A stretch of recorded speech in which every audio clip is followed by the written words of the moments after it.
السلام علیکم ورحمۃ اللہ وبرکاتہ۔ بسم اللہ الرحمن الرحیم۔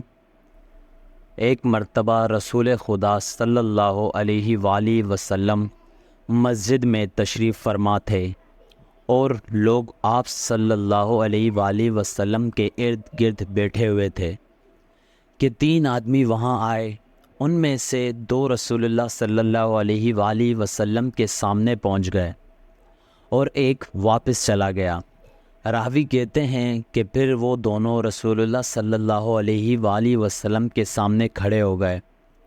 اس کے بعد ان میں سے ایک نے جب مجلس میں ایک جگہ کچھ گنجائش دیکھی تو وہاں بیٹھ گیا، اور دوسرا اہل مجلس کے پیچھے بیٹھ گیا، اور تیسرا جو تھا وہ لوٹ گیا۔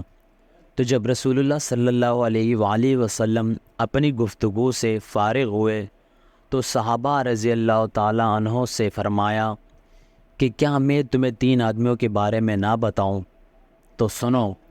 ان میں سے ایک نے اللہ سے پناہ چاہی، اللہ نے اسے پناہ دی، اور دوسرے کو شرم آئی تو اللہ بھی اس سے شرمایا کہ اسے بھی بخش دیا، اور تیسرے شخص نے منہ موڑا تو اللہ نے بھی اس سے منہ موڑ لیا۔